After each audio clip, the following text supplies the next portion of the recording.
bisa dipungkiri ketika kita manusia menghadapi persoalan atau masalah, yang duluan kita cari itu apa? Yang duluan saudara cari ketika ada masalah apa? Jalan keluar.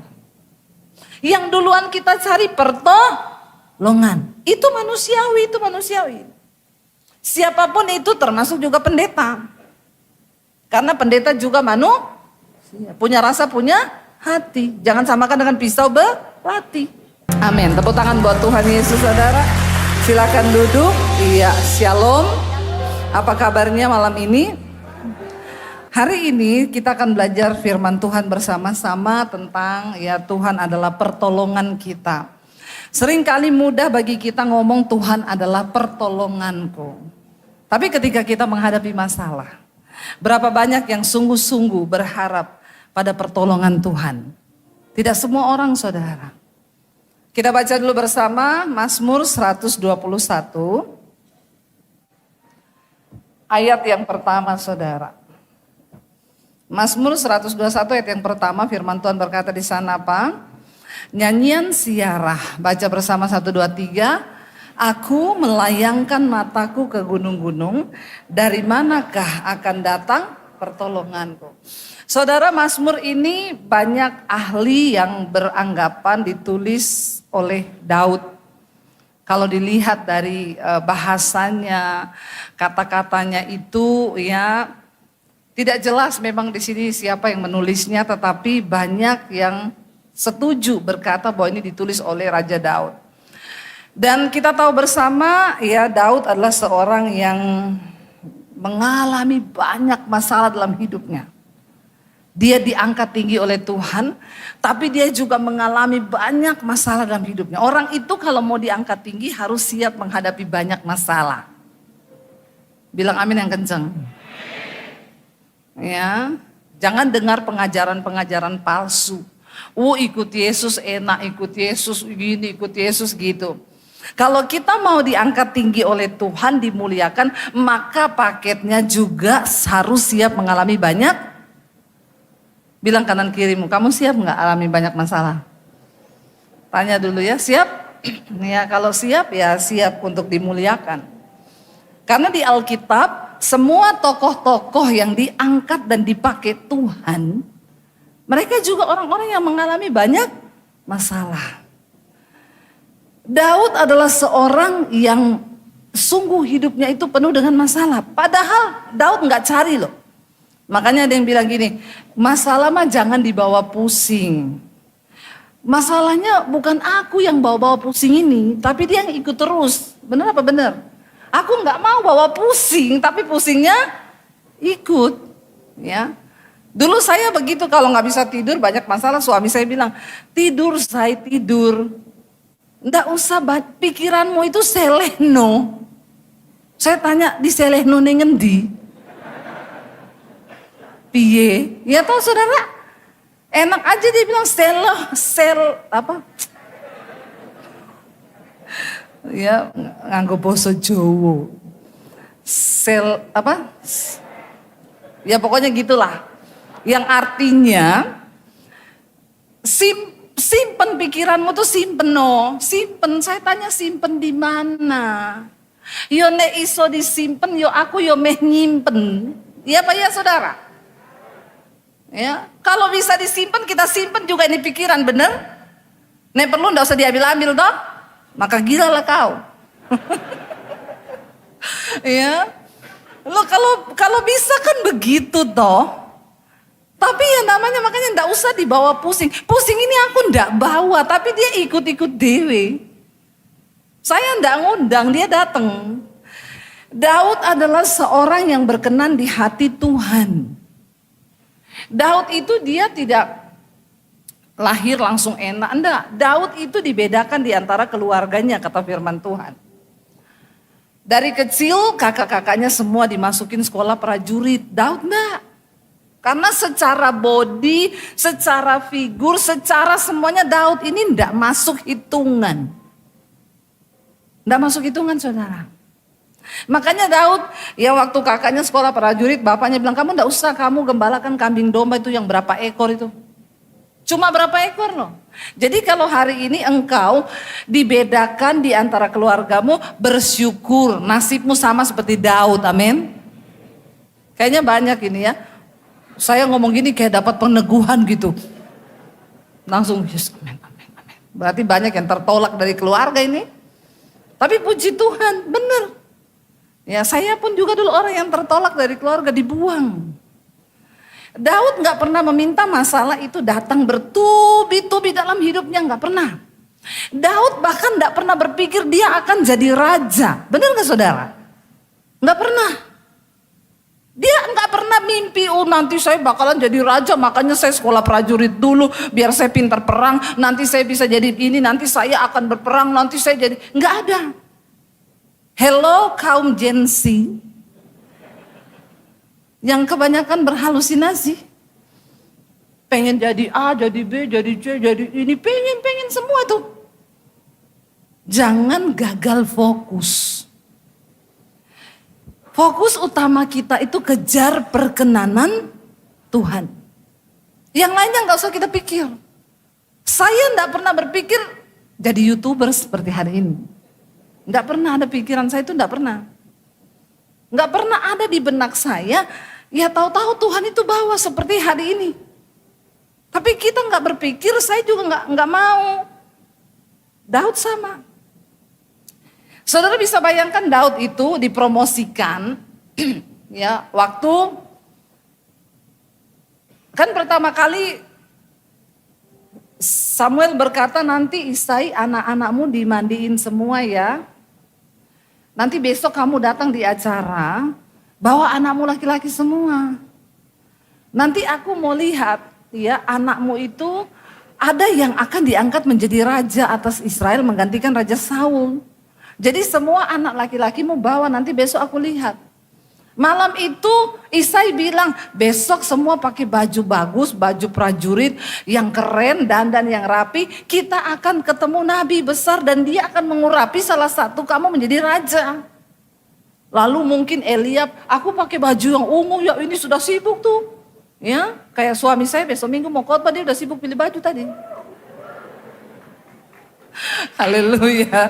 Ya, enggak usah tepuk tangan Pak Michael ya. Kasihan loh suami saya itu tertekan loh kalau disuruh khotbah Pak Michael itu ya. Dia itu kalau diminta jadwalnya 2 tahun harus 2 tahun bookingnya. Ya, kalau saya setahun dia 2 tahun karena ya persiapannya satu khotbah 2 tahun saudara. Ya, tapi saya bilang bersyukur loh kamu itu anugerah Tuhan loh. Banyak orang pengen khotbah di GSJS ini banyak.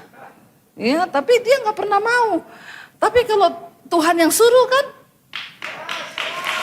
Iya gak saudara? Jadi besok minggu eksklusif untuk GSJS. Suami saya khotbah loh. Ya. Tes baju tadi. Begini bagaimana? Lihat dulu saya. Ini cocok gak? Cocok, bagus, mantap. Yang penting urapannya. Ya jadi Daud saudara, semua kakak-kakaknya udah pakai baju ini. Besok ada salah satu di antara mereka sebagai kandidat raja Israel loh. Itu persiapannya terbagus. Daud itu begini, Pak aku besok pakai baju apa? Kamu ndak masuk hitungan. Besok kakak-kakakmu akan pergi di acara itu, kamu ke padang gurun gembalakan kambing domba. Siapa yang suruh kau ikut? Tidak masuk hitungan. Hari ini mungkin kamu gak masuk hitungan saudara.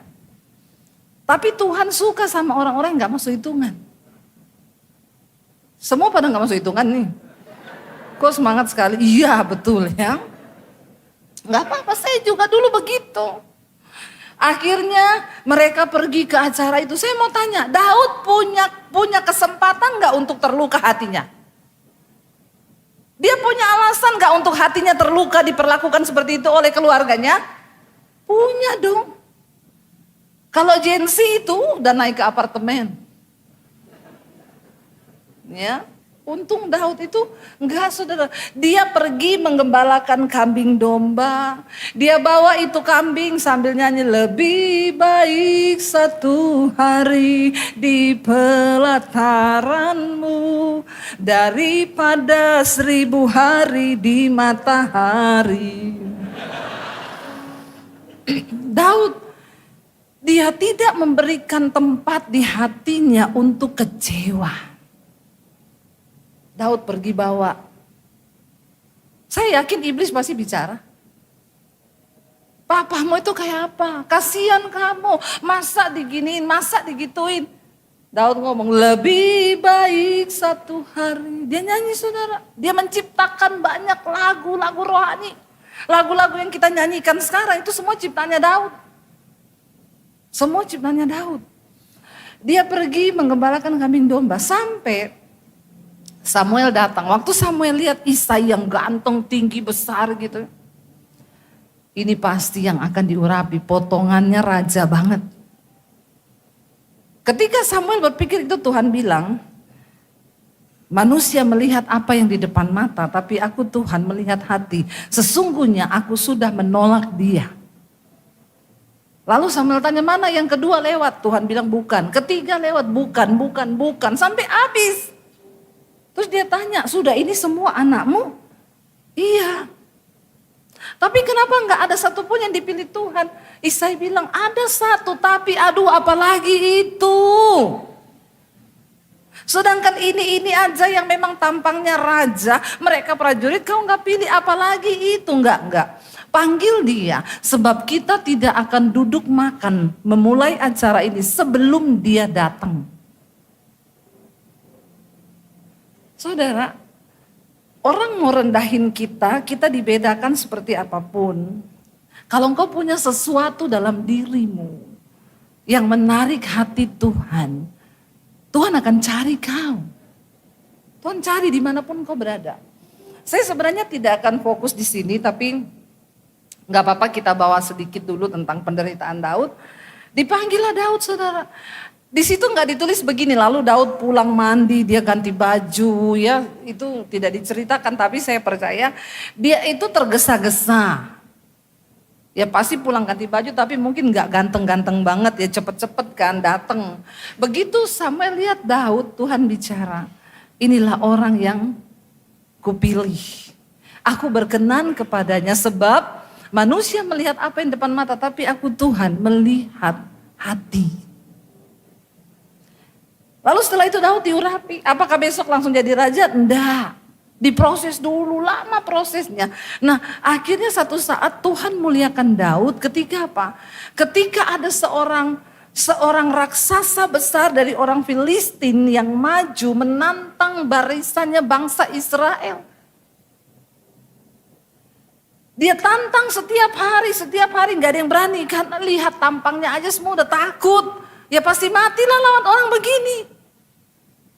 Lalu Daud disuruh bapaknya bapaknya panggil, Ud. Iya Pak, kamu pergi antar bekal ya buat kakakmu yang lagi di medan pertempuran. Ini rantang bawa ya, bawa susu, bawa keju, bawa roti. Tapi kamu jangan deket-deket, antar tok terus pulang. Oke Pak, Daud bawa nih rantang nih. Kalau Tuhan mau mengangkat orang itu kadang caranya itu ajaib, saudara. Yang enggak pernah ada di pikiranmu, enggak pernah masuk di otak kita, itu Tuhan bisa pakai momen itu. Waktu-waktu yang kita bahkan enggak sangka, enggak tahu, tapi bagianmu itu kejar perkenanan Tuhan, nanti jalan itu Tuhan yang buka. Daud ini cuma bawa rantang ini. Datang ke medan pertempuran. Waktu dia datang, dia dengar Goliat berkata, siapa di antara kalian barisan Allah yang hidup, katanya Allah Israel, yang berani mengalahkan aku? Mana Allahmu, mana Tuhanmu? Daud dengar itu, Daud bilang gini, kurang ajar ini orang bikin malu nama Tuhan.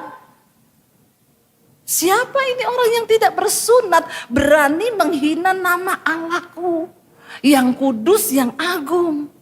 Ini gak bisa dibiarin. Daud tanya ke orang-orang itu, kenapa gak ada yang bunuh dia ini? mereka bilang, siapa yang bisa bunuh dia? Astaga, lu gak lihat apa? Hello, buta kau. Ini orang perkasa, besar sekali, terlatih, dia prajurit, banyak bunuh orang. Siapa yang bisa kalahkan dari antara kita? Tidak ada yang berani. Daud bilang, aku mau mengalahkan dia. Lalu heboh seluruh orang, masa kamu mengalahkan dia? Gila, semua tertawa saudara. Lalu Eliab kakaknya dengar, siapa Daud? Kakaknya datang. Aku tahu kepala batumu ya, kau itu kesini disuruh antar bekal. Kenapa kau nonton orang perang? Pulang sekarang kau sebelum kau itu kena masalah, dijewer saudara. Dia bilang, enggak, aku mau lawan dia. Lalu Saul dengar dipanggil, kamu punya keahlian apa lawan dia? Kamu tuh bukan prajurit, dia ini dari kecil sudah latihan perang. Itu dia punya tameng, dia punya tombak lebih berat daripada kau. Memang benar. Terus kau melawan dia pakai apa? Daud bilang begini, tahu nggak aku itu kalau menggembalakan kambing domba, ada beruang datang makan dombaku. Aku kejar beruangnya, aku robek mulutnya, aku ambil dombaku. Kalau aku lagi menggembalakan kambing dombaku, ada singa datang, singanya kejar dombaku, dia makan, aku kejar singanya, aku robek mulutnya, aku ambil dombaku. Dan kamu tahu kenapa aku bisa menang menghadapi singa dan beruang? Karena Allahku yang besar, yang menyertai aku, yang memberikan aku kemenangan. Dan Daud bilang, dan aku juga yakin Allah yang sama yang ada di padang gurun yang menyertai aku, dia juga Allah yang akan memberikan aku kemenangan melawan orang Filistin yang tidak bersunat ini. Aku akan maju. Sebuah keyakinan akan pertolongan Tuhan itu yang membuat Daud berani maju karena dia punya pengalaman pribadi dengan Tuhan. Amin saudara. Jangan benci sama persoalan. Jangan marah ketika kau direndahkan. Jangan marah ketika kita ini difitnah. Jangan marah ketika kita ini. Saudara, jalani semua itu karena setiap proses itu akan mendatangkan pengalaman pribadi bersama dengan Tuhan.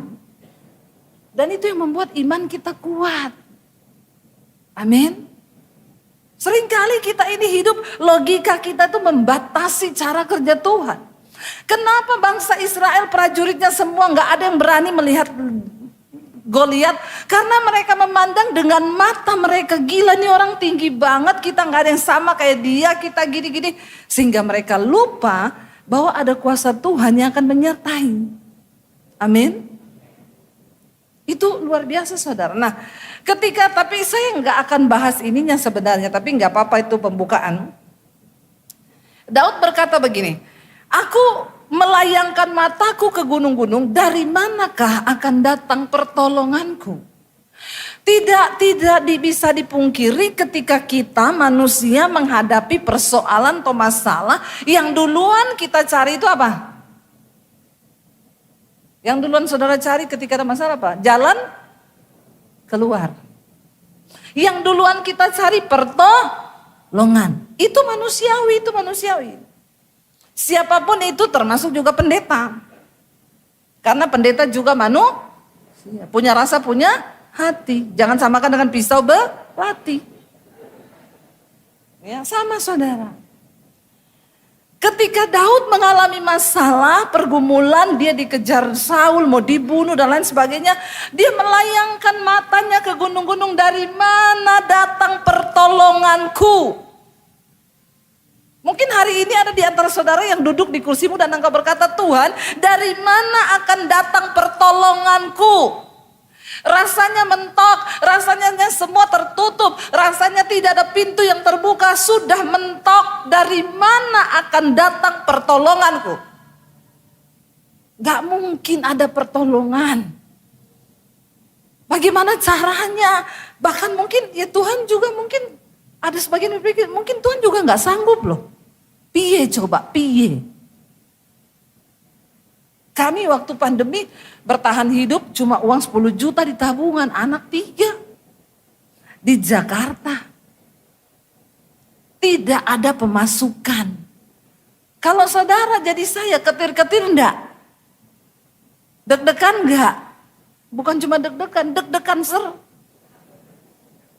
Tiap hari mulai habis uang, beli makanan, beli ini, kepake 500.000, belum token listrik bunyi. Ya kalau bunyinya lagu suka-sukamu Tuhan, bagus sih saudara. Terhibur kita, mas saya bunyi net. Nggak sabaran lagi. Ya, makin kita dekat makin kenceng bunyinya. Makin deg-degan lah kita. Berkurang terus. Dari mana datang pertolongan? Tapi saya dan suami berusaha menenangkan hati, jangan panik. Tuhan yang pernah menolong kita di masa lalu, Dia Tuhan yang sama yang akan menolong kita. Dia tidak pernah berubah, Dia tetap sama. Seringkali iman kita lah yang berubah karena keadaan. Dari mana akan datang pertolonganku? Aku memandang sampai ke gunung-gunung. Hayo, berapa banyak kita sering ketika menghadapi masalah, kita juga bertanya hal yang sama. Dan kita mencari dari mana pertolonganku datang. Sampai udah kepikir nih di otak, telepon mertua, pinjam uang, telepon ini, telepon itu, telepon ini, telepon itu, telepon ini. Saudara, ya saya bicara ini bukan karena saya tidak mengalami. Karena saya mengalami, makanya saya cerita. Makanya jadi orang Kristen tuh jangan jadi Kristen katanya. Kristen yang ngalami Tuhan, amin. Ngalami Tuhan. Saya tadi baca kesaksiannya seorang jemaat Mesbah Doa, Bu. Saya mau bersaksi. Saya ini di tengah kelesuan sekarang ini. Tidak ada jalan keluar, usaha semuanya rasanya sulit. Saya mau bayar gaji karyawan juga sekarang berat. Belum untuk kehidupan kami sehari-hari, uang saya semakin menipis. Tapi saya mau datang kepada keluarga, ya saya ingat Ibu Debbie selalu berkata, jangan cari manusia tapi cari Tuhan. Karena biar keluarga juga kalau sudah urusan uang, tidak berkeluarga itu uang, amin. Ya, tidak ada hubungan darah antara uangku dan uangmu. Ya apa ya? Ya, uang itu dewe-dewe tuh. Tidak ada tali silaturahmi. Ya. Dan saudara, coba saudara lihat uang itu pun makanya gambarnya juga beda-beda. Kalau 100.000 tuh ya ada orang menari, senang gitu ya. Pahlawannya juga bagus senyumnya. 10.000 mulai marah itu bapak. Ya, apalagi 2.000 bawa parang. Ya, hati-hati itu memang uang Indonesia ini memang kayaknya memang sudah dipikirkan. Ya toh, bawa parang saudara. Jadi hati-hati ya, suami-suami jangan kau kasih parang terus istrimu. Ya, memang kalau soal uang itu enggak ada. Lalu tuh ibu bilang begini, saya tuh bingung Bu, saya mau minta tolong keluarga. Aduh keluarga itu kalau sudah ngomong uang memang, dan jangan pernah minta tolong keluarga soal uang. Bikin putus hubungan itu. Yang tadinya keluarganya akur gara-gara uang bisa rusak. Ya, apalagi utang nggak bayar. Iya kita ini saudara-saudara tapi urusan uang tidak saudara. Makanya Tuhan Yesus bilang, ya kau jangan mengabdi pada dua tuan, pada uang dan pada Allah. Karena uang ini kalau orang itu memang tidak bertuhan, ya dia beruang. Uangnya itu Tuhannya. Makanya hati-hati saudara. Ya. Apalagi kalau urusan pinjam meminjam mending dijauhi. Ya karena itu bikin hancur keluarga itu. Ya banyak yang gini-gini. Pengalaman pribadi kan. Mau bersaksi apa gimana? Maju ayo. Iya kan saudara? Banyak orang begitu tadinya ya pinjamnya manis. Ya. Nggak tahu mau lari ke siapa lagi. Cuma wajahmu yang terngiang-ngiang. Orang-orang itu kalau mau utang begitu saudara. Manis sekali kata-katanya. Ingat mukamu. Tapi maaf saya enggak ingat kau. Walaupun kau ingat saya ya. Itu dia bilang, saya mau pinjam ke keluarga, tapi ingat ibu bilang jangan mengandalkan manusia. Dan memang bu, keluarga itu kalau kita bicara uang sudah diam dia. Dan memang jangan saudara. Akhirnya dia bilang dia datang di kaki Tuhan, dia nangis di kaki Tuhan. Tiba-tiba dia bergumul terus dengan Tuhan, Tuhan tolong beri aku jalan keluar. Tiba-tiba dia bilang malam dia tidur dia mimpi. Angka 25. Tapi ini bukan yang penjudi-penjudi so tahu ini. Sudah tertawa mereka ini. Penjudi memang ya. Banyak yang tahu nih angka 25 ini apa ini. Saya juga baca kesaksiannya, apa ini maksudnya angka 25 ini. Dia bilang saya tidak mengerti. Kalau kau tidak mengerti mimpimu berdoa saja saudara. Saya itu kadang bingung ya orang SMS, Bu, tolong dong artikan mimpi saya. Dia catat mimpinya banyak, saya baca, saya belum ngerti ini. Besok dia sudah kirim lagi, Bu, saya tadi malam mimpi lagi, Bu. Saya bilang yang pertama aja saya belum tahu artinya, kenapa kau sudah kirim yang kedua? Yang ketiga dia kirim lagi, tadi malam saya lagi mimpi lagi, ini lagi, Bu. Artinya apa? Saya bilang, artinya kau kebanyakan tidur. Makanya mimpimu banyak sekali. Coba kau bangun dan kerja, pasti kau enggak mimpi. Heran orang saudara tiap malam mimpi loh. Emang saudara tiap malam mimpi? Saya itu untung semalam sekali mimpi, itu pun bangun tadi mimpi apa ya, lupa saya mimpi saya. Ini ingat saudara, detil-detilnya ditulis semua. Terus suruh saya artikan, saya bilang saya ini Debbie, suami saya Daniel. Yang mengartikan mimpi itu Daniel. Tapi saya tanya dia juga tidak mengerti saudara. Aduh, kadang-kadang jemaat itu aneh-aneh ya, makanya jangan jadi jemaat yang aneh-aneh. Kalau mimpi didoakan saja, enggak usah tanya. Nanti kalau pendetanya salah arti lagi. Ya, oh itu berarti ibu harus pasang kupon nomor 2 nih. Wah tambah makin parah saudara ya. Jadi dia bilang dia bawa dalam doa, apa arti tanggal 25? Besoknya tanggal 24 orang telepon, Bu saya mau lihat tanah. Itu tanah sudah puluhan tahun ditawarkan, diiklankan, tanah almarhum bapaknya enggak laku-laku. Tapi cara Tuhan itu menolong orang yang sungguh-sungguh mengandalkan dia. Kan enggak pernah terpikir saudara. Terus dia bilang, tapi kalau hari ini tanggal 24 kayaknya saya enggak bisa deh Bu. Besok ya. Besok tanggal 25 kita ketemuan. Dari situlah saudara terus berlanjut akhirnya transaksi. Ya berarti dia benar mimpinya itu dari Tuhan 25. Ya. Tapi besok yang mau jual tanah enggak usah pura-pura tidur. Terus angka berapa? Angka berapa ya? Nanti muncul 34 dari tanggal 34. Nanti kau bingung sendiri, enggak usah direkayasa. Tuhan itu bekerja dengan caranya masing-masing, amin. Saudara, lalu Daud berkata, dari mana datang pertolonganku? Memang adalah sesuatu yang wajar ketika kita menghadapi masalah. Ya kita cari jalan keluar dong, kita cari pertolongan dong. Tapi disinilah kita harus berhati-hati. Karena tidak semua orang itu waktu mengalami masalah mengalami mujizat. Cuma orang-orang tertentu. Nah kita lihat saudara. Bagaimana supaya kita ini bisa mengalami Tuhan, mengalami mujizat. Yakobus 1 ayat yang ke-12 dikatakan di sana begini. Waktu kita menghadapi masalah, sebenarnya jangan buru-buru cari jalan keluar saudara. Tuhan berkata di sana begini, 1, 2, 3. Berbahagialah orang yang bertahan dalam pencobaan, sebab apabila ia sudah tahan uji, ia akan menerima mahkota kehidupan yang dijanjikan Allah kepada mereka yang mengasihi Dia. Waktu kita dicobai menghadapi pergumulan, ya berdoa dulu, minta kekuatan untuk bisa bertahan. Karena semua masalah itu ada time limitnya. Ada time limit. Jadi kita nggak bisa percepat juga.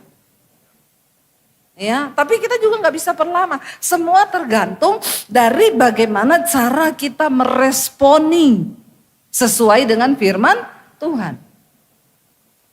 Enggak usah dipercepat ya. Minta Tuhan beri aku kekuatan untuk bertahan menghadapi persoalan sulit ini. Apa maksud Tuhan? Jangan dipercepat, jangan diperlambat. Itu kan seperti ujian di sekolah toh.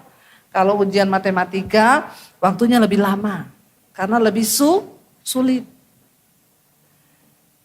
Lalu kita ngapain ketika kita ini menghadapi pergumulan, menunggu pertolongan Tuhan? Buka Ratapan 3 ayat 25 sampai ayat 26. Ratapan pasal yang ketiga ayat 25 sampai ayat 26 saudara. 25 dan ayat 26.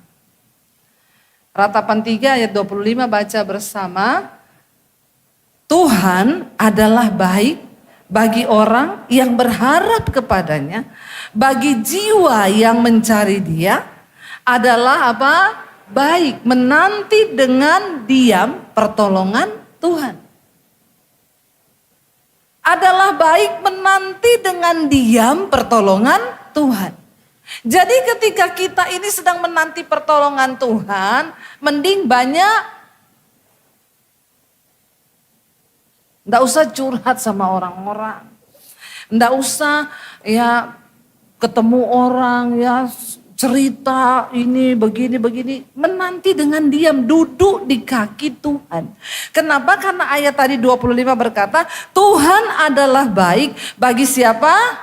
Bagi orang yang berharap kepadanya, bagi jiwa yang mencari Dia. Jadi Tuhan itu baik buat orang-orang tertentu saudara. Pertolongannya itu dinyatakan buat orang-orang tertentu. Saya selalu bilang kasih Tuhan tidak bersyarat. Kasih Tuhan itu buat semua orang sama. Orang berdosa, orang yang benar, orang kudus, orang fasik. Tuhan mengasihi sama. Gak ada beda. Tapi berkat Tuhan itu bersyarat. Kasih Tuhan tidak bersyarat. Berkat Tuhan itu bersyarat. Kasih Tuhan itu apa? Alkitab berkata Tuhan itu baik, Dia tidak pilih kasih. Dia menerbitkan matahari bagi orang benar dan bagi orang jahat. Mau dia jahat, mau benar, matahari tetap terbit di rumahnya, amin. Tidak mungkin orang berdosa terus, rumahnya kok gelap ya, berdosa itu. Maka kita akan tahu saudara orang-orang berdosa, kalau rumahnya gelap itu dosa itu ya. Rumahnya gelap kayak mati lampu. Alkitab berkata Tuhan menurunkan hujan bagi orang baik dan orang jahat. Itu kasih Tuhan. Dia beri napas bagi orang baik dan orang jahat. Malah kayak orang jahat itu oksigennya malah lebih banyak. Ya. Makanya kita kadang bilang itu orang berdosa tapi kok ya kayaknya sehat, mujur. Benar saudara, itu kasih Tuhan, tidak ada syaratnya. Saudara mau berdosa, saudara mau apa, ya cuma jaga-jaga aja, jangan tiba-tiba mati. Loh benar mati itu nggak ada yang tahu loh saudara. Saya kemarin syok, ada satu WL di gereja di Jakarta, tiap hari Minggu saya pelayanan ketemu dia saudara. Nggak ada sakit, sehat. Statusnya di Instagram lari-lari, pokoknya olahraga, ya. Sehat, tiba-tiba dia itu cuma rasa nggak enak badan, lalu pergi refleksi. Ketika refleksi kakinya bengkak, lalu sakit sekali, dibawa ke klinik katanya asam urat. Minggu kemarin masih video call, maaf aku nggak pelayanan, kakiku bengkak, ini pakai kursi roda karena sakit sekali. Hari Minggu masih video call pagi. Minggu malam tidur, Senin udah gak bangun. Kemarin dikubur. Gak ada sakit, gak ada keluhan apa jantung, apa-apa, gak ada saudara. Matinya itu enak banget lagi, katanya jam 4 subuh, dia ke toilet di antara suaminya, dia bilang sama suaminya, kamu balik tidur lagi. Aku duduk di kursi roda aja mau berdoa. Ketiduran di kursi roda, sampai pagi udah meninggal di kursi roda. Lagi doa katanya. Enak tuh matinya, enak tuh.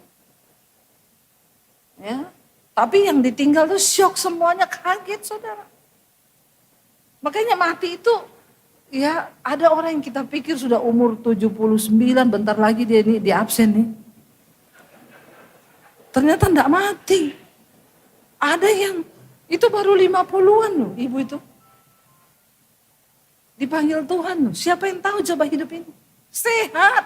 Kalau di rumah sakit udah sekarat oksigennya satu-satu kan. Ya memang kita doakan Tuhan jadilah kehendak-Mu toh. Karena memang kasihan juga kalau hidup. Ini enggak apa-apa loh. Tiap minggu WL datang 30 tahun dia sudah pelayanan di gereja.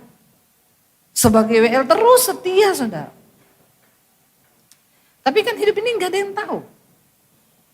Kasih Tuhan tidak bersyarat, orang berdosa dikasih hujan, dikasih matahari, dikasih oksigen. Bayangkan kalau Tuhan itu karena kau berdosa, oksigennya satu hidung toh aja ya. Maka kita akan tahu orang-orang berdosa di jalan, berdosa itu setengah mati bernapas sih, oksigennya setengah hidung. Kasihan tuh, tapi enggak tuh. Tuhan tuh sama kasihnya. Tetapi pertolongan Tuhan, berkat Tuhan itu bersyarat. Makanya ayat ini bilang Tuhan adalah baik bagi orang yang berharap pada mertua. Bukan ya? Bagi orang yang berharap pada teman, berharap pada bos. Enggak. Tuhan itu baik bagi orang yang berharap kepada Tuhan, bagi jiwa yang mencari Tuhan. Cari Tuhan saudara. Waktu kau ada masalah, masuk kamar, tutup pintu. Cari Tuhan, amin. Berlutut sama Tuhan, berdoa, cari wajahnya. Enggak peduli seberat apapun persoalanmu, Tuhan itu sanggup membukakan pintu. Tepuk tangan bagi Tuhan. Ibunya yang tadi cerita, dia bahkan udah gak kepikiran tanah bapaknya itu. Karena sudah puluhan tahun diiklankan, gak pernah ada yang nawar, gak pernah ada yang tertarik. Tapi ketika surga bekerja, ketika Tuhan bekerja, karena dia tertarik, dia mencari orang-orang yang mencari dia itu baik kepada orang yang berharap kepadanya. Sehingga dikatakan, ya Tuhan menolong saudara. Makanya jangan pernah berhenti berharap kepada Tuhan. Kenapa seringkali kita nggak lihat mujizat? Karena kita berhenti berharap. Ya sudahlah, biarin aja. Yang kedua kita buka bersama saudara Amsal 2 ayat 7. Ayat 7 mulai, Amsal pasal yang kedua. Bagi siapa pertolongan itu disediakan oleh Tuhan? Amsal 2 ayat yang ke-7 firman Tuhan berkata demikian, 1, 2, 3. Ia menyediakan pertolongan bagi orang yang jujur, menjadi perisai bagi orang yang tidak bercela lakunya. Sambil apa? Sambil menjaga jalan keadilan dan memelihara jalan orang-orangnya yang setia. Tuhan itu baik, dia menyediakan pertolongan bagi orang yang jujur, menjadi perisai bagi orang yang tidak bercela lakunya. Mau enggak kita mengalami pertolongan Tuhan? Yang pertama hidup jujur di hadapan Tuhan, amin. Ya, jangan suka bohong-bohong. Yang kedua dikatakan di sana apa? Yang hidupnya tidak bercela. Mari kita berdoa saudara supaya kita mulai menjaga kekudusan hidup di hadapan Tuhan. Buang dosa, buang kebohongan, sakit hati, iri hati, kenajisan, kepahitan, kekecewaan, buang. Bersih-bersihin hidup yuk, karena kita gak pernah tahu sampai kapan kita ada di dunia ini. Karena Tuhan itu dikatakan, dia baik bagi orang yang jujur dan dia menjadi perisai bagi orang yang tidak bercela lakunya. Yang orang-orang yang menjaga jalan keadilan dan memelihara jalan orang-orang yang setia Tuhan itu. Maka dikatakan ayat yang berikut di sana, coba ditayangkan.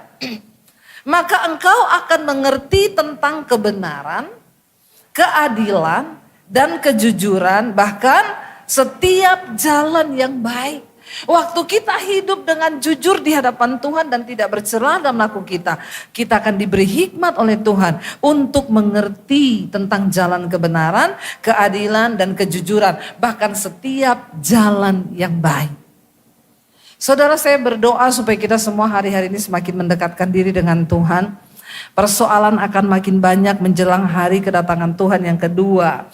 Tetapi juga mujizat semakin banyak tersedia karena Tuhan bilang cukuplah kasih karunia bagi kita ini cukup. Tuhan tahu memelihara orang-orang yang hidup sungguh-sungguh takut akan Tuhan. Tuhan itu baik bagi orang yang tidak bercela lakunya, bagi mereka yang jujur, bagi mereka yang mencari jiwa-jiwa yang mencari Dia, bagi mereka yang hidupnya berharap kepada Tuhan. Dia baik dan Dia akan menyatakan pertolongannya.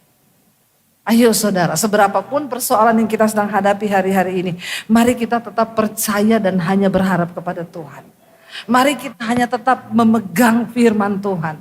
Jangan pernah menoleh ke kanan dan ke kiri karena Alkitab berkata, terkutuklah orang yang mengandalkan manusia, yang mengandalkan kekuatannya sendiri dan yang berharap kepada manusia. Saudara, seringkali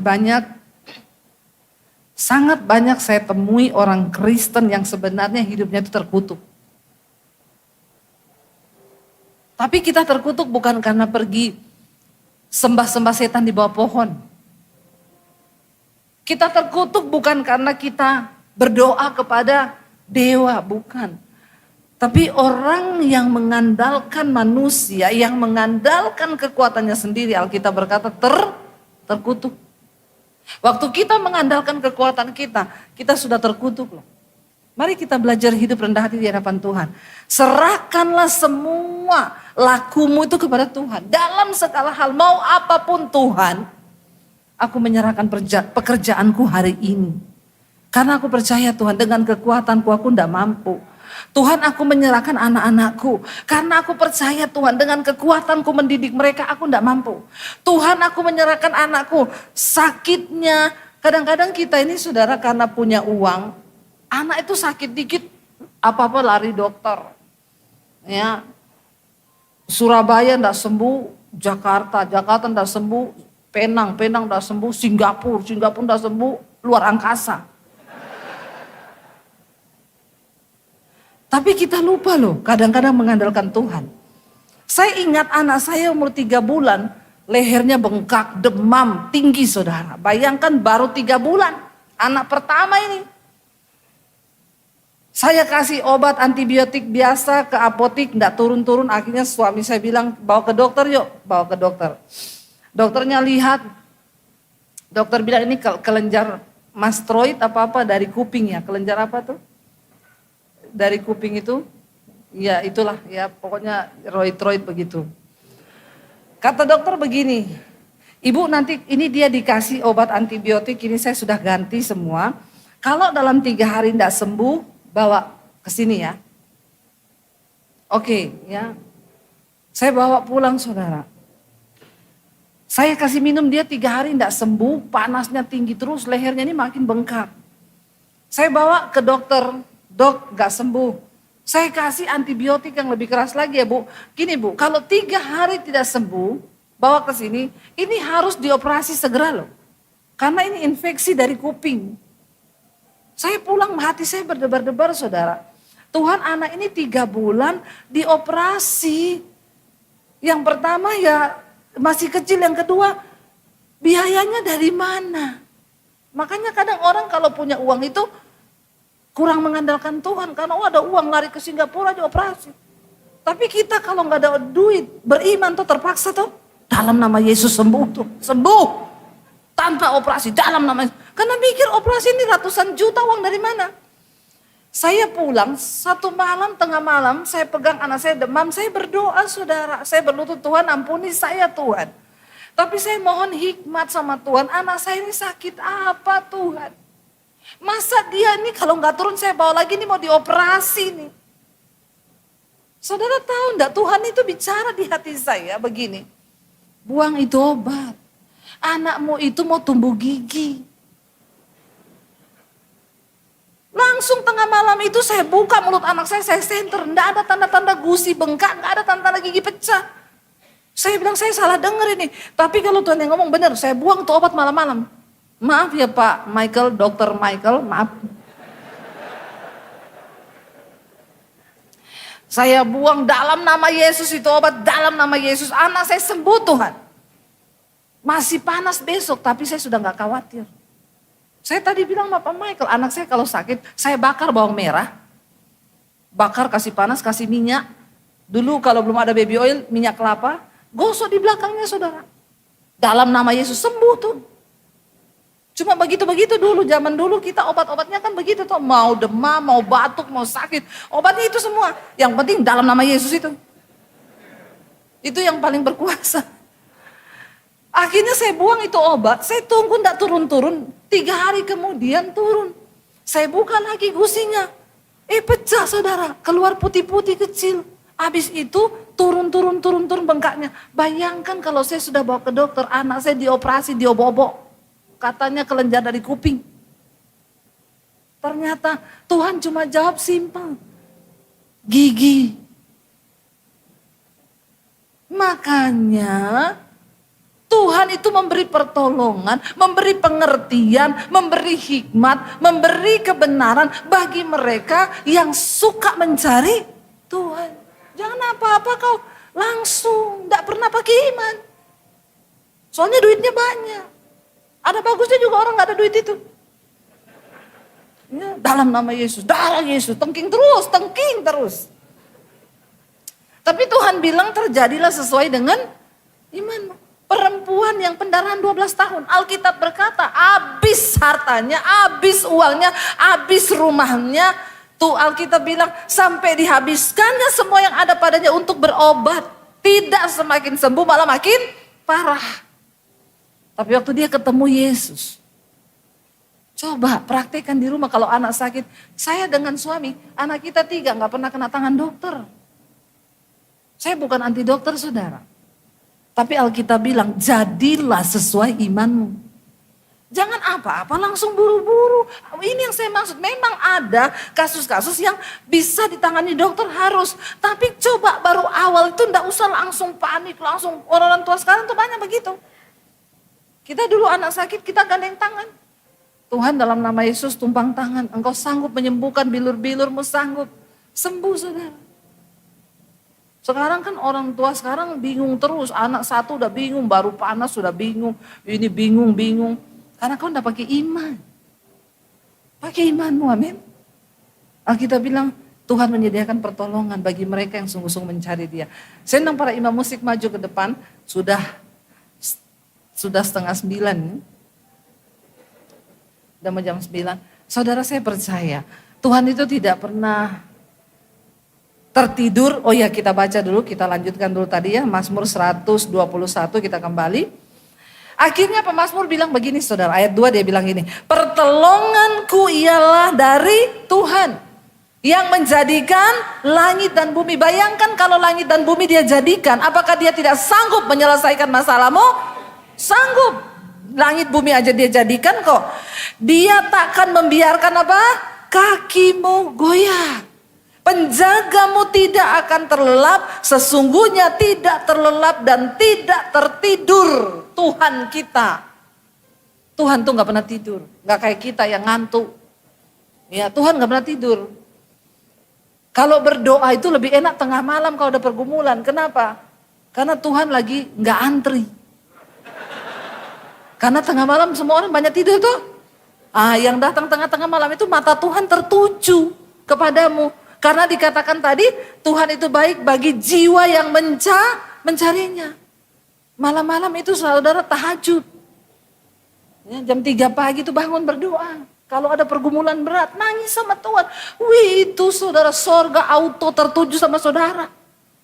Karena lagi gak repot Tuhan. Ya Tuhan lagi tunggu siapa yang mau datang. Wih ada tiba-tiba orang nangis jam 3 pagi. Malaikat coba turun nih. Kasih pertolongan. Amin. Tuhan gak pernah tidur. Beda sama manusia yang selalu, apalagi ada masalah tukang. Tuhan Tuhanlah penjagamu, Tuhanlah naunganmu di sebelah tangan kananmu. Matahari tidak menyakiti engkau pada waktu siang, bulan pada waktu malam juga tidak akan menyakiti. Tuhan akan menjaga engkau terhadap segala kecelakaan. Ia akan menjaga nyawamu.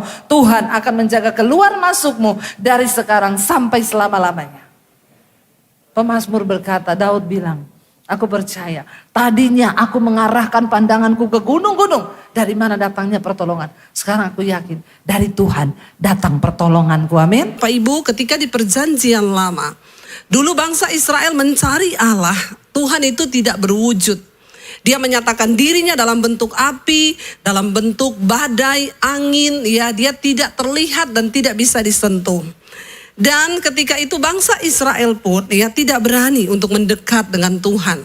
Ketika Musa naik di atas gunung, Tuhan berkata kepada Musa, jangan ada seorang pun yang ikut dengan engkau, sebab dia pasti akan mati. Tidak ada seorang pun yang bisa mendekat kepada Tuhan. Ya, pada zaman perjanjian lama, hanya orang-orang yang dipilih Tuhan yang boleh mendekat dan berjumpa dengan Allah. Tuhan berkata, jangan sampai ada satu orang pun dari umat Israel yang ikut dengan engkau naik ke atas gunung ini. Maka dia pasti akan mati karena betapa kudusnya Tuhan. Saudara, Tuhan tidak menampakkan diri dalam rupa. Kenapa? Karena Tuhan berkata, kalau aku menampakkan diri dalam bentuk rupa, nanti bangsa ini akan membuat patung yang serupa dengan aku, lalu mereka akan menyembah aku. Karena memang dari dulu manusia itu butuh figur yang bisa dia lihat. Jadi kalau Tuhan hanya dalam bentuk angin, api, bangsa Israel itu nggak suka gitu ya. Sampai akhirnya ketika Musa menghadap Tuhan di atas gunung, waktu Musa turun apa yang terjadi? Mereka sudah membuat patung untuk disembah. Dikumpulin anting-anting emas semuanya, orang-orang yang punya kalung kumpul, mereka lelekan itu dan jadilah patung lalu mereka sembah. Tuhan murka pada waktu itu. Dan dikatakan di sini, sekarang kita tidak lagi datang kepada api, kepada angin, kepada badai, kepada gunung. Tetapi apa? Coba kita lihat ayat 21, ayat 22. Baca bersama 1, 2, 3. Tetapi kamu sudah datang ke Bukit Sion, kota Allah yang hidup, Yerusalem sorgawi, dan kepada beribu-ribu malaikat, suatu kumpulan yang meriah. Dan kepada jemaat anak-anak sulung yang namanya terdaftar di surga. Dan kepada Allah yang menghakimi semua orang. Dan kepada roh-roh orang-orang benar yang telah menjadi sempurna. 24. Dan kepada Yesus pengantara perjanjian baru. Dan kepada darah pemercikan yang berbicara lebih kuat daripada darah Habel. Sekarang ini kita datang kepada siapa? Yesus. Jadi Bapak Ibu, ketika Tuhan berusaha mendamaikan dirinya dengan manusia tapi tetap nggak bisa. Dan Tuhan itu tahu manusia itu butuh figur. Lalu dia turun ke dalam dunia, Allah yang adalah firman. Ya, dia menyatakan diri dalam rupa manusia, yaitu dalam Yesus Tuhan. Makanya dikatakan di sana kita datang kepada Yesus. Dia adalah apa? Pengantara perjanjian baru. Jadi kita tidak lagi seperti orang di perjanjian lama yang tidak mengenal siapa Tuhannya, yang tidak mengenal siapa Allahnya. Makanya Yesus adalah benar-benar juru selamat. Dia adalah Tuhan itu sendiri. Jadi jangan ada yang berkata dia bukan Tuhan. Dan nama Yesus itu adalah nama di atas segala nama. Saya beberapa waktu lalu ke Semarang ketemu dengan seorang jemaat Misbah Doa. Waktu saya lagi lihat sekolah. Lalu suami istri datang ke sekolah. Lalu mereka bilang, Bu kami jemaat Misbah Doa Bu, saya itu mau bersaksi. Gimana? Jadi suaminya bilang, saya ini guru dari sebuah kepercayaan. Saya suhu Bu. Saya ini bisa panggil arwah, saya bisa panggil roh-roh. Ya, saya bahkan bisa ketemu dewa-dewa kepercayaan saya. Istri saya dulu Kristen, sejak menikah dengan saya dia ikut agama saya. Terus Bu, tiba-tiba istri saya ini mengalami dan diserang oleh roh, nggak tahu itu apa, tapi istrinya ini ketakutan. Tiap hari dia ketakutan. Sampai suaminya tuh bingung, dia nggak mau makan, ke toilet aja minta ditemanin suaminya. Siang malam takut, bukan cuma malam, siang juga takut. Suaminya ini saudara udah bawa dia ke suhu, dia kan suhu, dia punya guru lagi di bawah. Sudah dipanggilin arwah, sudah dipanggilin dewa, tapi gak bisa sembuh. Suaminya bilang, ibu yang sangat melelahkan, karena dia gak bisa tidur, otomatis saya juga gak bisa tidur. Ya kalau saya cuma suruh liatin dia gak apa-apa bu. Dia itu minta setiap malam dibelai-belai punggungnya. Bayangkan bu, dari jam 12 malam sampai jam 5 pagi saya ini harus belai punggungnya. Ada di sini bapak-bapak yang mau belai istrinya dari pagi sampai dari malam sampai subuh, ada? Coba saya mau tanya bapak-bapak di sini, atau memang semua bapak-bapak yang luar biasa ya? Nggak ada kan bapak-bapak ya mau belai istri dari malam sampai subuh, bangun lagi pagi lagi ya. Yang ada bapaknya berdoa, Tuhan cabutlah nyawanya. Capek, dia nggak tidur, ke toilet ditemenin, tiap malam suruh elus-elus. Kalau nggak dia manifest saudara. Akhirnya bapak ini sudah stres, dibawa ke rumah sakit. Ya karena dia nggak makan-makan, badannya kurus kering. Dokter bilang, bu ibu ini sebenarnya nggak ada sakit. Tapi saya juga nggak tahu kenapa ibu jadi begini. Akhirnya suaminya sudah menyerah, sudah mencoba segala cara nggak bisa. Lalu suaminya itu cuma ingat gini, istriku ini dulu kan dari Kristen. Ya, kenapa saya nggak coba aja ya panggil pendeta atau siapa untuk mendoakan.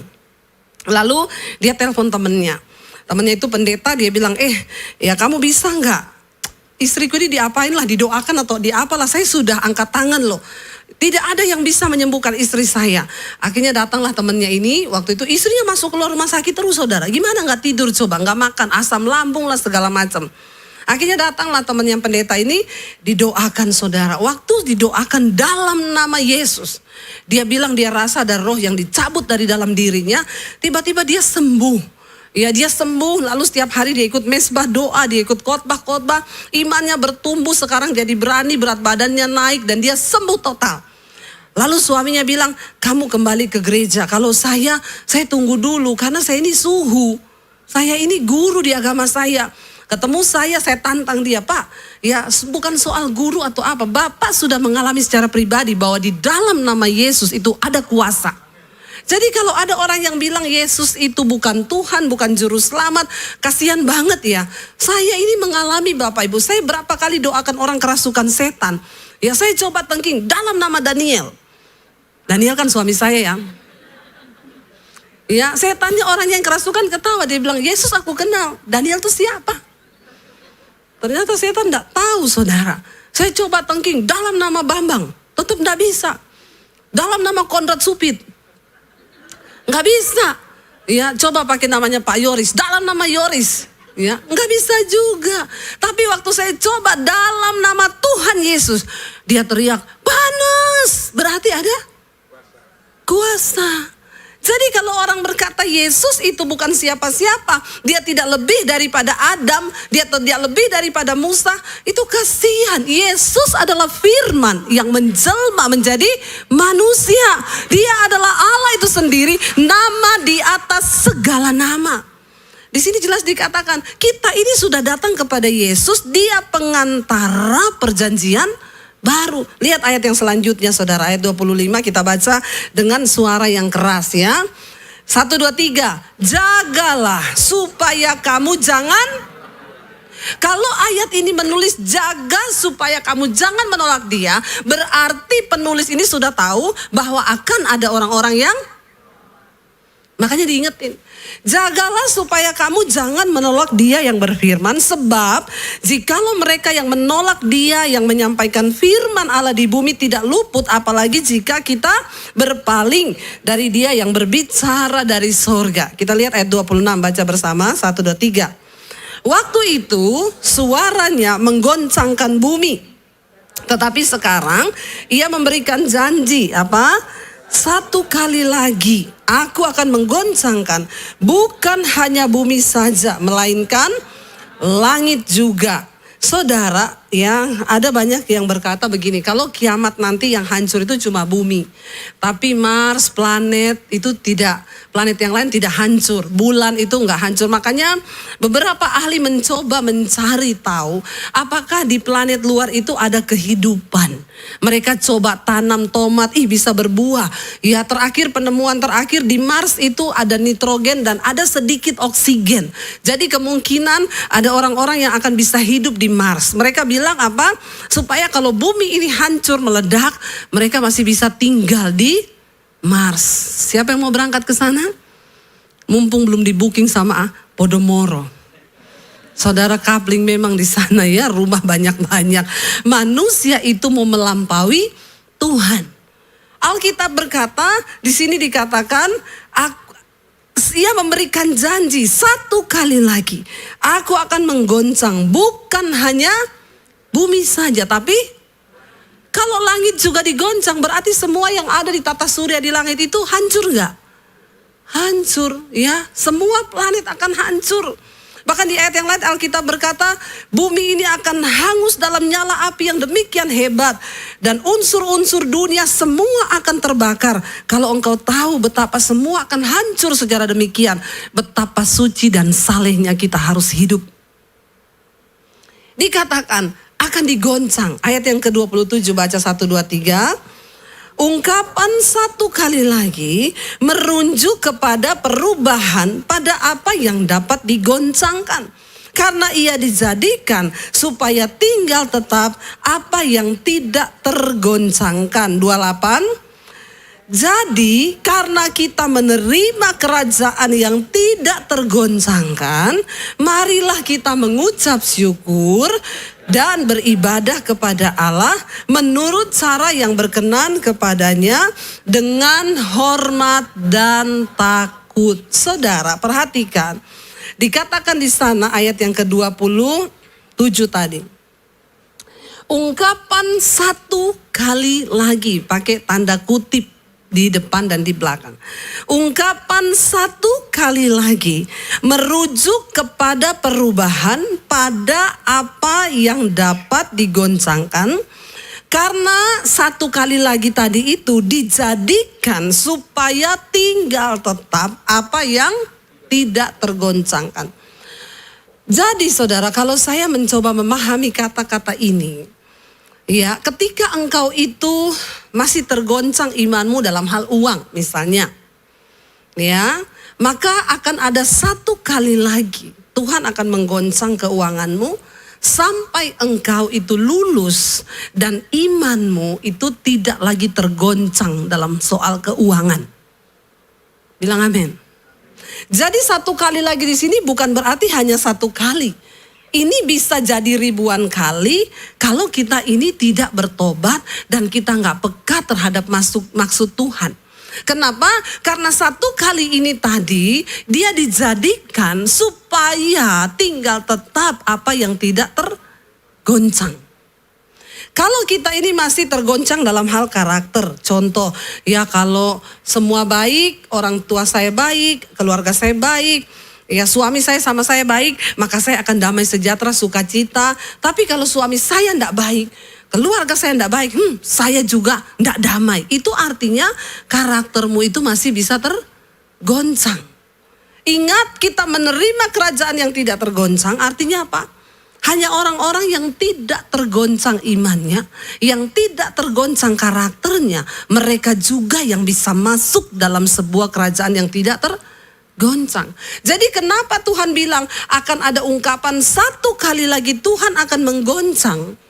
Ya makanya ada orang, bu, saya ini berkali-kali digoncang terus masalah bisnis. Berarti engkau belum tidak tergoncang. Saya kasih contoh, ada orang yang datang, bu, suami saya itu loh, dulu waktu kami miskin, bu, imannya teguh sama Tuhan, doa tiap hari, melayani Tuhan. Tapi bu, ketika kami sekarang diberkati, suami saya itu tidak pernah doa, sekarang tidak melayani Tuhan, bahkan sekarang selingkuh. Saya bilang kalau gitu doa lagi biar miskin lagi, amin. Benar gak Bapak Ibu? Untuk apa engkau kaya kalau engkau jauh dari Tuhan? Berarti suaminya ini masih tergoncang. Kalau nggak ada duit, imannya kuat. Tapi begitu ada duit, tergoncang imannya. Ada loh orang-orang itu memang yang belum siap diberkati. Amin. Saya berdoa saudara semua lulus loh dalam goncangan demi goncangan. Saya nggak tahu apa yang sedang Tuhan goncang hari-hari ini di hidupmu. Ya, kalau engkau masih tersinggung dengan orang, itu berarti karaktermu itu masih bisa digoncang. Nah Tuhan itu mencari orang-orang yang akan tinggal dalam kerajaan yang tidak tergoncang. Ini orang-orang juga yang tidak tergoncang. Waktu engkau difitnah, engkau tetap sukacita. Waktu engkau mengalami masalah, engkau tetap sukacita. Ada uang, engkau memuji Tuhan. Enggak ada uang, engkau memuji Tuhan. Itu namanya engkau sudah tidak tergoncang. Sebab perkara miskin atau kaya itu sebenarnya bukan perkara yang menentukan orang masuk surga. Tapi apakah engkau tidak tergoncang? Karena ada banyak orang waktu terima duit banyak, tergoncang loh dia. Ya, dulu rajin ke gereja, itu kayak tadi saya bilang. Ada yang waktu kaya dia cinta Tuhan.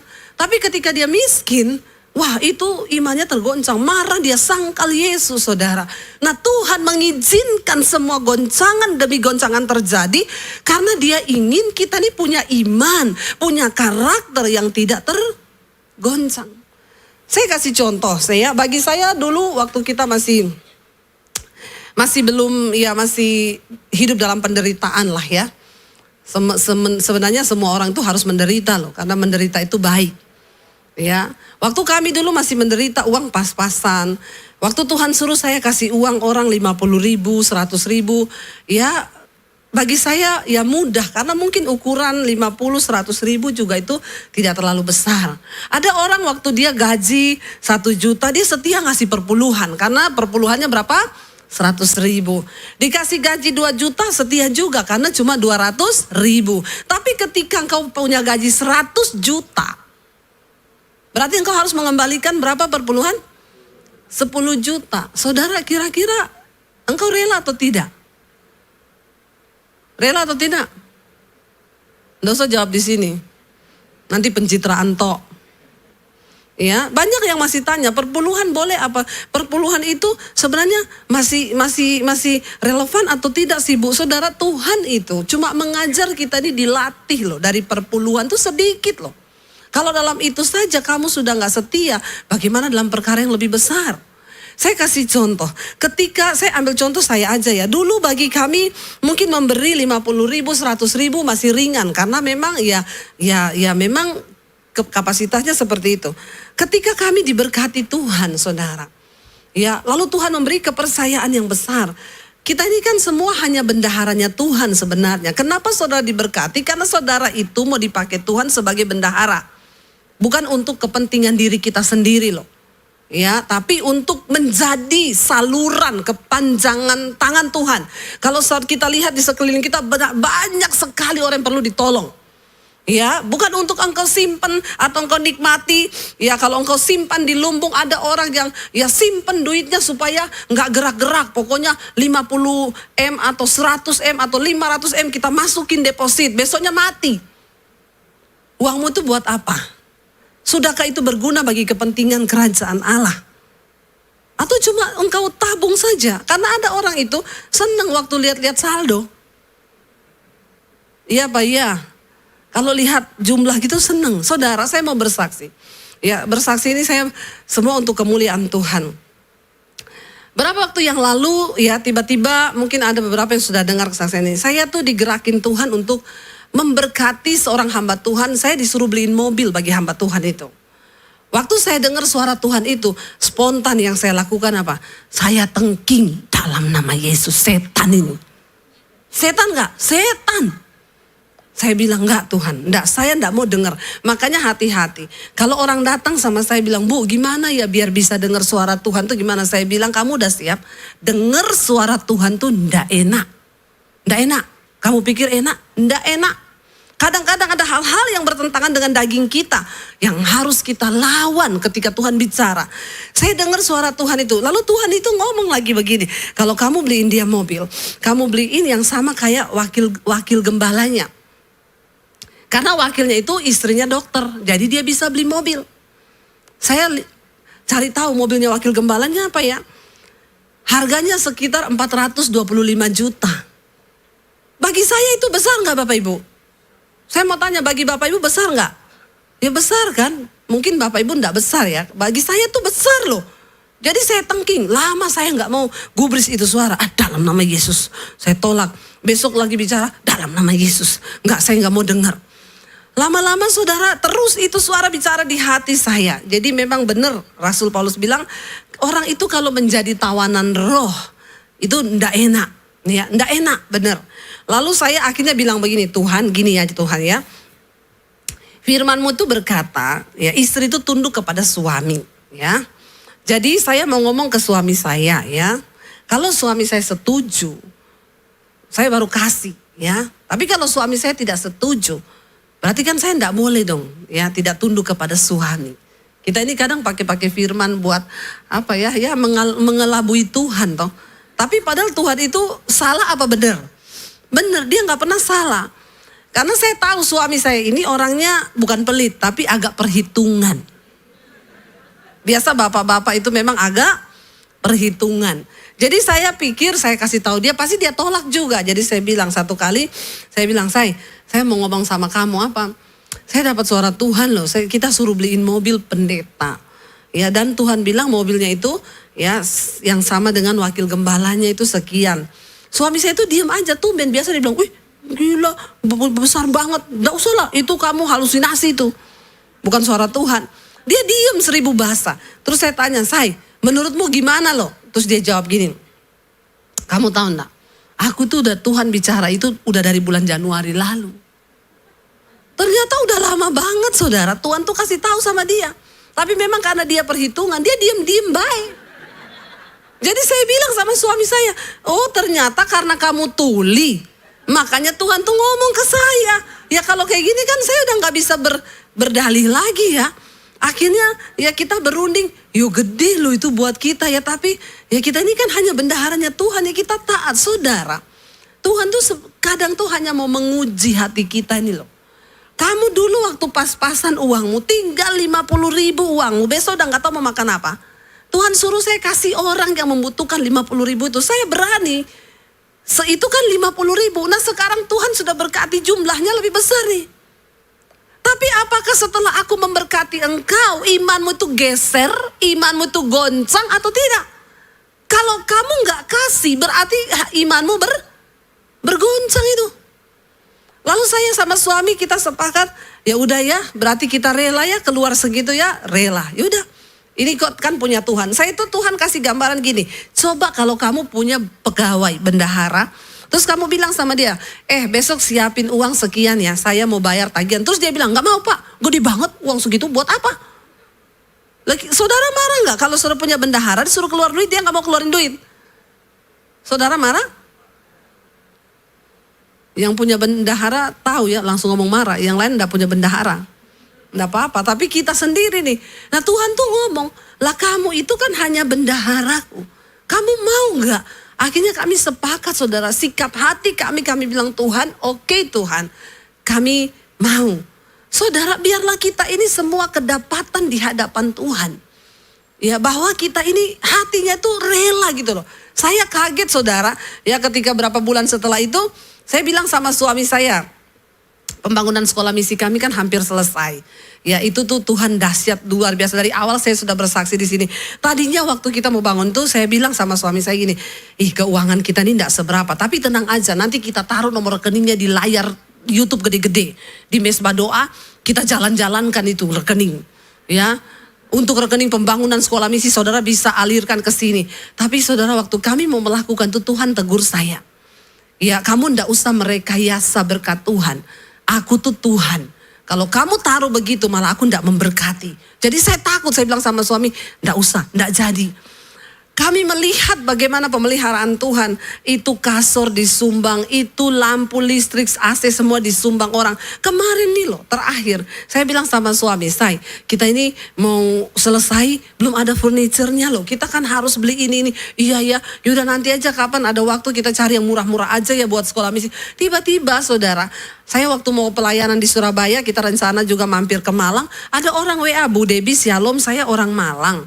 Ya kapan ibu jalan-jalan ke Malang bu? Kami punya pabrik furniture di Malang. Saya tergerak bu untuk menyumbang semua furniture yang dibutuhkan untuk sekolah misi. Loh saudara, ya waktu baru mau ngecat aja, ya tukangnya bilang bu nanti ini kita mau masuk pengecatan ya keluar dana besar ini. Oke bu, tiba-tiba bu Shalom saya dari Bandung, saya punya toko cat. Ibu butuh cat apa aja.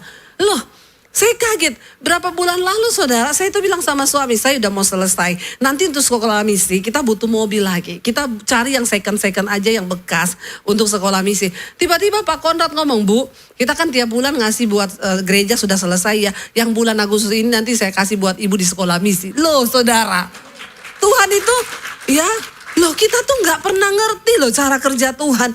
Tapi apakah kita ini dalam mengikut Tuhan benar-benar kita dilatih, digoncang itu tidak tergoncang?